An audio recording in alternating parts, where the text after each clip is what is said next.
Good afternoon, everybody. Um, Regional directors, no? Division, schools division superintendents, and mga principals, I suppose yung mga present today. Thank you. Thank you, Director Nino and DRMS for inviting me. I'm Engineer Mike. I'm handling the Education Facilities Division. The Education Facilities Division, this is the division that's handling the infrastructure component of DepEd.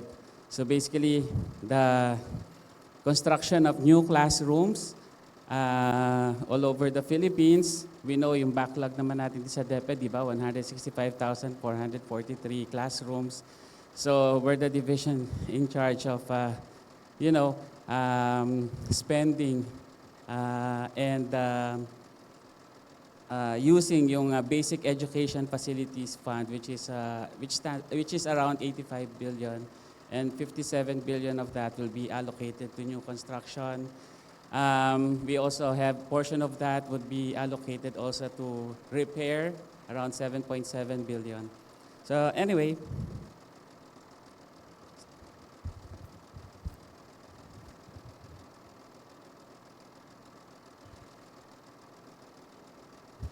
So why infrastructure safety matters? So when this topic was assigned to me, medyo iffy ako kasi parang hindi tingnan ko kasi kung gaano kahaba yung time that would be allotted to me. Kasi medyo masalimuot talaga yung topic na to, and then maraming aspect ito na pwede nating i-detalye. No? So given na it's around 10 minutes na I'll be discussing this topic, I'll just make use of it, and let's see kung ma-communicate ko to ng maayos din sa inyo. No? So why infrastructure safety matters? As explained earlier, yung M7X readiness is not just about drills, no? It's also about verifying whether school facilities can protect lives and support learning continuity after a major earthquake. So the challenge now for us in the Education Facilities Division is to make sure that we have we produce structures that are resilient to earthquakes, di ba, of this magnitude, especially in this area that our resource speaker, Director Bacolcol from the FIVOX has communicated specifically to these areas that are near the fault line. We should be able to design it so that they are resistant to earthquakes. So critical for big one preparedness requires evidence of facility safety. So number one, we have to do inspection, and based on the inspection or the audit that we'll be doing, we will be able to reduce the risk and thereby protect our learners from the bad effects of not being prepared.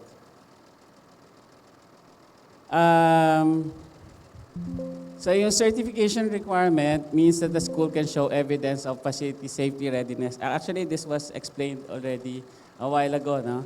So to do that, one component would be to do a structural assessment where we check the school facilities using technical inspection. So for this purpose, we actually under the Education Facilities Division, we have engineers that can help us do this. No? There are 200 plus divisions all over the Philippines and around 16 regional offices. So in each regional office and division office, we have division engineers and regional engineers supported by a team also of engineers. So roughly around 500 plus engineers all over the country, distributed in different division offices and regional offices. Yun yung pwedeng tumulong to do the structural assessment. Also, we are at the central office. We have a highly technical consultant, one of whom is here. So kung may gusto kayo na take a bow, Engineer Tony. So sa mga divisions and sa mga schools that you feel kailangan ng mas thorough at saka mas expert na mata yung titingin dun sa structure, then you just send us a letter so we can send our highly technical consultants, our structural engineers. We have to visit and make their structural assessment. Okay? So crucial also, dahil nabanggit nga rin ni Director Ninoy, yung coordination with the Bureau of Fire Protection, because the after effect of an earthquake could be yung sunog, no? Later, I will explain then on how we are protecting or making our schools safe as far as fire is concerned. Hindi lang naman na structural integrity yung kailangan nating i-check as far as earthquake is concerned. So, dapat ma-make sure din natin na compliant tayo dun sa fire code. So, yun, establish natin yung inspection protocols, etc. Okay. So, for school infrastructure safety, we could divide this into three. There's the before, where we do assessment so we could reduce the risk. And during, identify natin yung places or areas na kung saan pupunta, no? Hindi pa pala evacuation. We distinguish yung evacuation dun kung saan magko-concentrate muna yung mga students, no? And after the earthquake, huwag punta kagad dun sa structure. Dapat patingnan muna natin to make sure na okay yung structure natin. Ipa-inspect muna natin sa could be the building officials. That's why we have to interface also and coordinate with the municipal engineering office or the provincial engineering office so that they can help us out with the assessment of the structure. Kung may visible cracks yung structure, of course, huwag muna kayong bumalik dun sa building at para i-occupy na parang business as usual. So, patingnan muna natin sila sa ating mga engineers para ma-assess natin kung okay na, no? Okay, so how do we ensure yung natin? How do we ensure that the structures that we produce are of good quality or could resist yung earthquakes, no? In structural engineering, hindi naman necessarily yung na mas matigas ka or mas rigid ka, mas okay ka pag earthquake eh. Dapat there's a certain level na pwede kang gumalaw or i-absorb yung energy na yon, no? Okay? So, how we go about it is we have this department order for what we call the MPSS. MPSS stands for the Minimum Performance Standards and Specifications. Okay? So basically, actually when you design naman a structure, there are codes that you can use, the National Structural Code of the Philippines, and there are plumbing and other areas, no? Na other codes na pwede mo na dapat gamitin mo when you design the structure. So what we did para hindi nakakalito, no, as far as classroom construction is concerned, we compiled all these provisions of the different codes and into one department order, which is what we call the MPSS. Okay? So every 5 or 6 years, yung MPSS gets revised, no? Depending on the need. The first one was in 2017, Department Order number 64. Okay? So this guides the design and construction of the school facilities, the school buildings. And then around 5 years after, in 2021, we revised the department order kasi yung original na MPSS addresses only the conventional construction materials and methodologies. Now, to address the syempre, kawawa naman tayo kung palaging conventional construction lang, no? So, hindi natin ma-take advantage yung new technologies and new materials that are available. So, we revised the MPSS to accommodate that. Okay? So, not necessarily na you have a plan, not necessarily na you follow yung standard plan, but if you have merong proponent na magbibigay ng plan, we will have to evaluate that vis-a-vis the MPSS. Okay? Not yet signed, but right now, it's under review by at the Office of the Secretary, and it will be released soon. I don't know really. Within the year, would be the another revision to the MPSS, and we call that the enhanced MPSS. Okay, so yung difference ng enhanced MPSS with the previous version is dun sa third version ng MPSS, kinonsider na natin yung accessibility ng mga PWD learners natin. Okay? So may mga ramps na dyan, may tactile tiles, okay? And yung mga comfort rooms, meron ng hawakan for the learners with disabilities. Okay? Essentially, the MPSS covers the entire design, which includes yung sizes for the windows, for example, what types of window, size for the, standard size for the classroom. So yung standard size natin is 7 meters by 9 meters. All across the Philippines, na lahat na dumadaan na sa Education Facilities Division, we check that each classroom should at least be 7 meters by 9 meters. That's why we call it minimum performance standards and specifications, di ba? Pwede mo mag-exceed dyan, pero hindi ka pwedeng mas maliit dyan. And for the windows, yun yung specs natin. We call it bilateral fenestration, which means for two sides of the classroom, meron ka dapat window para okay yung circulation.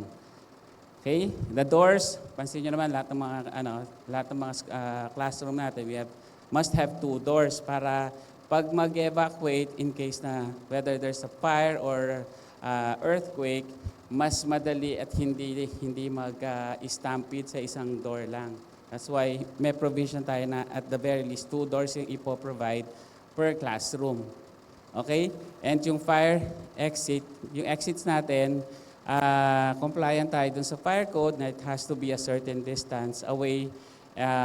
Kino-compute yan dun sa pinakamalayong student dun sa school na yon, and ano yung distansya niya dun sa pinakamalapit na pwede siyang umalis. Okay? So that's how we design it. So depende sa type of building, could be 2-story 10 for example, or 2-story 8. Depende doon sa number of classrooms, doon tayo naglalagay ng kung ilang stairs dapat. No? Okay? So in short, hindi basta-basta ganun yun. May science doon. Okay? And like I mentioned, may provision for PWD yung ating enhanced MPSS, which includes yung tactile tiles, no, for the floors, yung type ng ceiling, roofing, essentially. Hindi ko na didetalyahan lahat yan. Pero all areas covered, even yung ilaw, kung ilang ilaw, at saka ilang electric fan dapat kada classroom, nilalagay natin dyan. Okay? So lahat ng mga programming natin, lahat ng mga projects, whether it be through the Basic Education Facilities Fund, new construction, or kung merong external partners tayo, yung mga babait na tao na daming pera, so magdodonate ng classroom, hindi basta-basta tayo ng tayo, no? Na baka naman yung itatayo nila, hindi nagko-comply dun sa minimum performance MPSS natin, edi parang masasayang lang din naman yung dinonate. So if it goes through our scrutiny, we make sure na yon, napa-follow lahat ng mga provisions natin before we give it a go. Okay?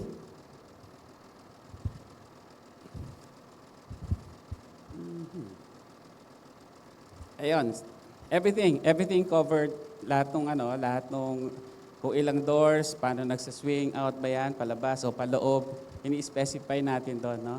And gaano ka lapad yung corridor natin, also specified there.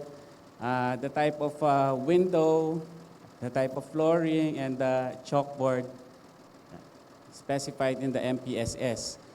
Okay? So isa sa mga ito yung nandito na, nilagay nga natin sa Enhanced MPSS, yung provision for non-skid accessible ramp. Okay? To make it more resilient also to typhoons, no? Nagpo-provide tayo ng fastener dun sa roof.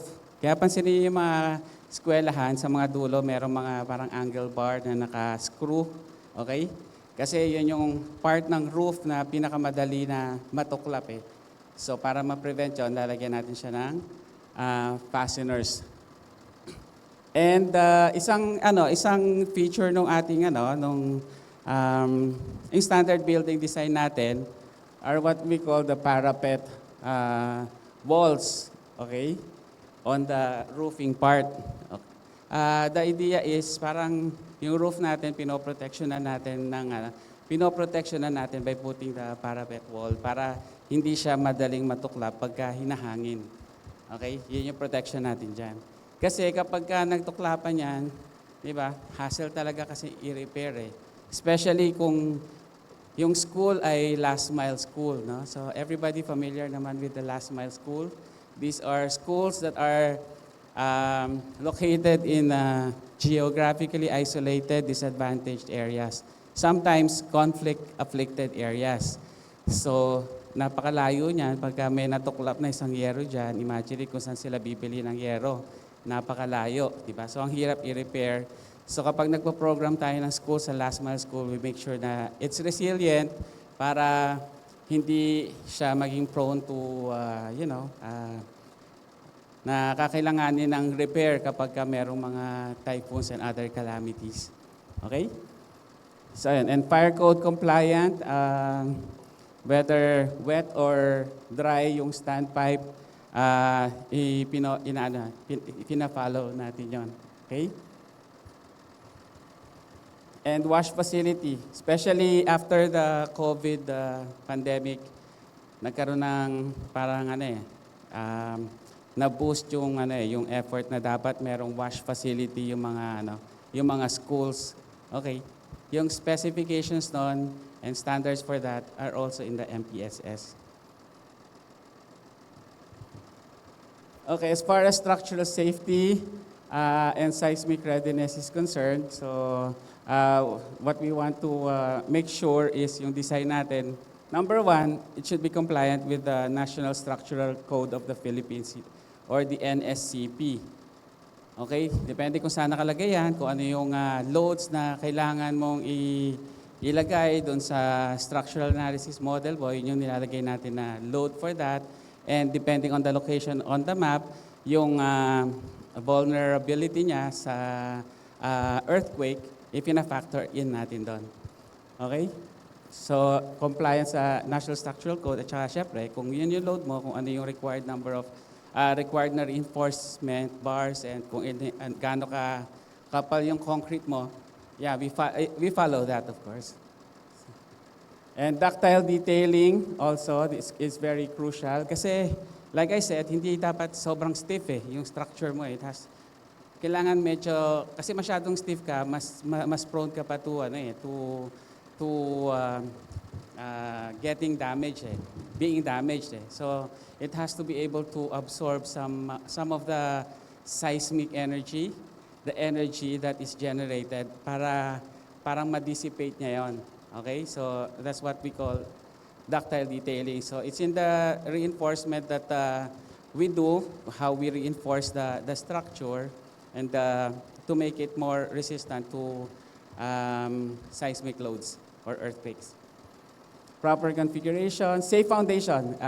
Crucial for the foundation, yung nakikita kasi natin sa ibabaw lang And yung nagmamanifest, yung structure, yung number one manifestation ng structural distress would be what?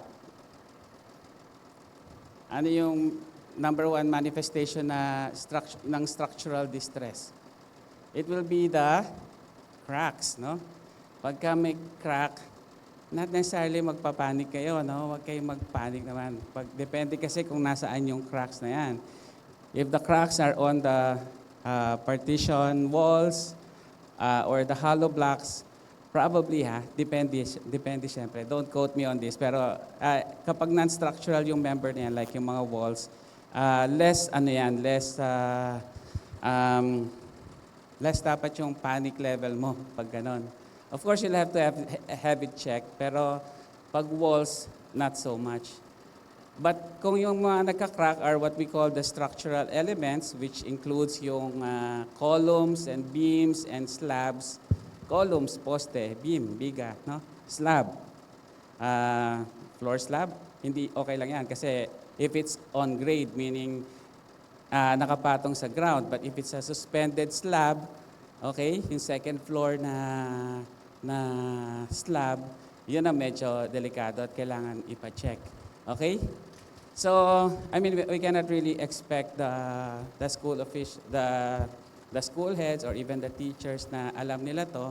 That is why I'm referring you to the division level that doon meron tayong mga engineers. And if you are in touch also with the LGU, para meron tayong engineers na titingin at makakapag-assess nito para sa atin. Okay? Kasi iba talaga yung mata kapag eksperto, no, or may civil or structural engineering background na titingin para makapag-prescribe din sila ng proper intervention para ma-repair natin siya. Okay?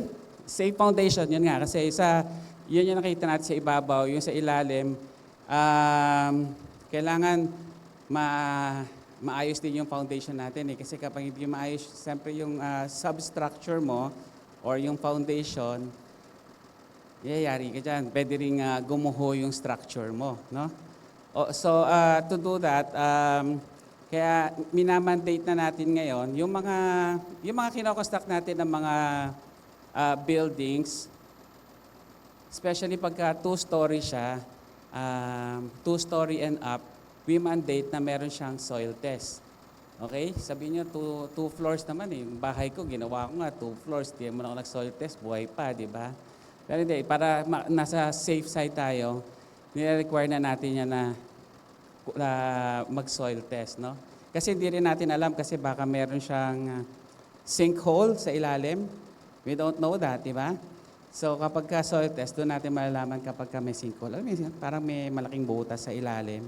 Kung tatayuan mo yan, tapos okay pa naman yan for a time, pero kapag ka nag-settle yan, pwedeng mag-collapse yung structure mo. So we don't want to take that risk on the part of the Department of Education. Hindi lang to build, di ba? We have to build better. At saka we have to also safeguard our investment. Dahil pera ng taong bayan yan eh, di ba? Gusto mo lang magpasikat, tayo ka ng maraming classroom, okay. Pero later on, kapag hindi naman magko-collapse lang din yung mga classrooms na yun, that's not the best way to go. So we have to safeguard our investment. We have to make sure that the structures are constructed on solid bedrock. So sometimes, like may mga areas like in Bacoor na mga reclaimed area, kailangan natin mag-pile foundation. Otherwise kasi, pwedeng magkaroon ng settlement yan. And nabanggit nung di ba, sa like Dagupan area yata, sir, di ba? Medyo prone to liquefaction yan. That happened in 1991 when we were classmates. Nung nag-earthquake nung time na yon. Nagkaroon ng, kasi kapag yung soil mo kasi is sandy, that's prone to liquefaction eh. Nagkakaroon ng consolidation during the earthquake and then yung tubig tumataas. Kaya minsan bumabaha. Nabanggit ni Director Ninoy na kailangan natin proteksyonan yung kapag earthquake, hindi lang pag-collapse ng structure, pwede rin yung fire, di ba? Actually, pwede rin yung pagbaha. Pwede rin mangyari yan after the earthquake, especially kapag yung area mo, yung liquefaction potential ng area. Okay? So, that we can establish that through we can establish that by having proper geotechnical investigation or what we call soil test. Para alam natin yung properties ng soil at kung anong type ng structure at kung gaano kataas na structure, gaano kalaking structure yung pwede natin itayo dun sa soil na yon. Okay? Hindi porke may pera ka, pwede ka magtayo ng kahit gaano kataas. I-check mo yung capacity ng soil. Okay? Kapag mahina, there are engineering interventions din naman. You can use mat footing or you can do pile foundation para mas mapataas mo pa yung structure mo. Alright? So that depends really on the soil test. And site-specific hazards, so we have yung maps from we have to consult yung Mining and Geosciences Bureau if that area is prone to landslide, etc. Kasi very crucial din na, yun nga tayo ka ng tayo ng classroom, tapos yung pala, may problema dun sa surrounding area, prone to landslide. Kaya kailangan mo rin yan ng tinatawag natin na ancillary structures, okay? Para maproteksyonan mo kung ano yung tinayo mo na structure. And sometimes, we make sure na pag nagtayo ka, tapos it's near the slope, na dapat isama na rin sa scope of work yung retaining wall structure. It could be riprap or grouted riprap, di ba? Or pwedeng reinforced concrete kung malaki talaga yung budget at saka medyo mataas-taas talaga yung slope. So depende yan dun sa condition dun sa area, sa site-specific conditions. Alright? Tulog na yata kayo. Nandiyan pa ba? Okay. So what do we do, no? Structural assessment. Meron kasing destructive. We call this the non-destructive test methods. We have yung destructive test methods. Let's call it destructive test methods. Yung non-destructive test methods involves medyo may mga equipment ka na gagamitin to check. Alam mo yan? Para pag may lagnat kayo, syempre, bigyan kayo ng thermometer or blood pressure, no? Parang ganon. Ganon din yung structure. So we have some equipment that we use, like the hammer, the rebound hammer equipment. So depending on the engineer, structural engineer, ang ating structural engineer. Sabi mo pag may mali akong sinasabi dito. Okay, so far okay pa naman daw. So rebound hammer test. Actually, our division engineers have one each na we can use para ma-test yung yung concrete natin. Okay? Pero yun lang yung meron tayo. Kaya yun yung gap That's why we call on also on the local government units if maybe they can reinforce us with some other equipment that we could probably use, like yung pulse velocimeter, and if we could have, Director Nino and I were talking about yung rebar scanner para at least makikita natin yung i-scan natin, malalaman natin kung may bakal ba talaga sa loob niyan at anong state ng bakal at gaano kapal yung bakal. Baka naman, alam mo yung mga contractor, tinitipid dyan. At least kung may rebar scanner tayo, alam natin na pagka ginawa nila yan, hindi nila dadayain yung specifications ng bakal, no? So anyway, ang crucial when we do, kasi we have to have data Hindi lang tayo, alam mo yan, feeling ko dapat i-demolish na tong structure na to. Hindi ganun It has to be evidence-based. You have to have data para ma-ensure mo na tama yung magiging decision mo. So mas informed ng data yung magiging decision regarding the future of the structure. Okay? Pwedeng retain, safe for use, or kung may repair, we do minor repair, or we can do retrofitting. So nabanggit na rin kanina nila ng mga previous speakers yung term na retrofitting. Later I will elaborate on that. And kung merong delikado, syempre we have to restrict that. And kung meron talaga na talagang bumagsak, even doon sa mga non-destructive test natin, and even yung kahit visual test yan yung number one na the best na pang test no? Yung visual test. Okay. Pagka bumagsak na gano'n, we also have protocol on how and when we demolish. Okay? Hindi ko na lang discuss yung destructive test methods, but that involves getting samples of the concrete and testing it for compressive strength in the laboratory. So, what this slide is just saying is, retrofitting is also could be an option, no? Hindi lang basta demolish. There's also a possibility na this is an option that we can explore. Because right now, there's an ongoing project, yung DPWH, na involved also in DepEd because yung sa project na yun ng DPWH, it's a World Bank funded project which intends to retrofit, no, in preparation for the big one. So, some essential structures, buildings, school buildings, at saka mga bridges, etc. Yun yung tinitingnan nila.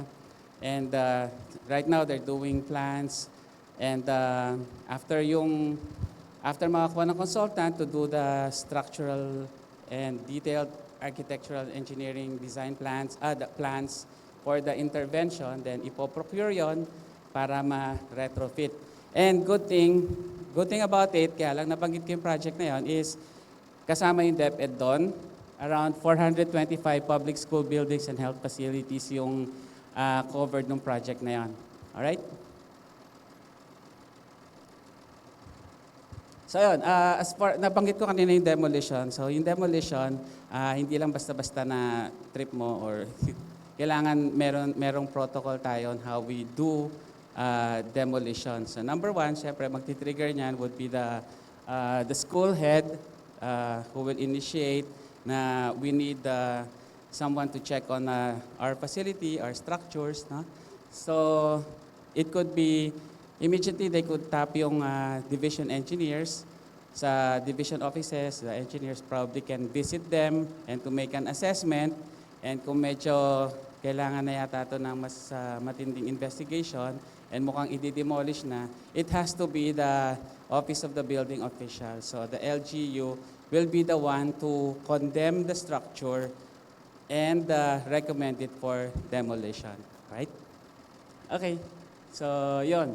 Yung options natin, when we test or we check, we gather data, then we check kung ano yung magiging options natin. We could retain or repair, retrofit, and condemn as needed.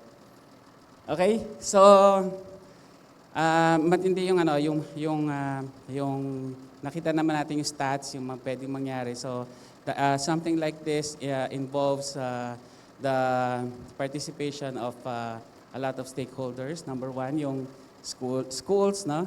And on the part of DepEd, since this is an engineering concern, our division engineers and the engineers that are in the division offices. And on the part of the EFD at the central office, we provide standards, technical guidance, and some policy alignment.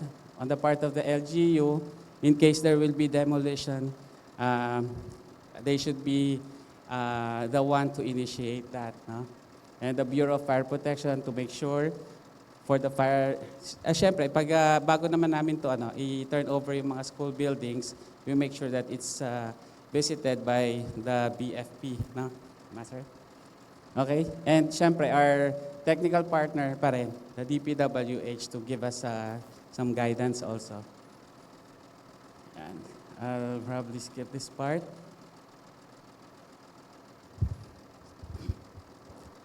So, some stats. We have actually 47,972 schools. In these schools, we have 329,716 buildings. We're talking about 846,080 classrooms, no?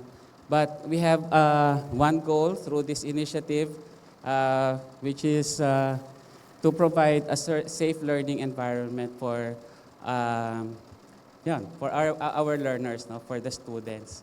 Okay? Kasi among the students, baka nandyan yung future na division superintendents and regional directors, the future directors of DepEd, and the future principals, di ba? So we have to make sure that they are safe, no? And good thing there's this initiative by the DRRMS so that we can make it happen. Together, of course. With that, I'd like to thank you for your attention.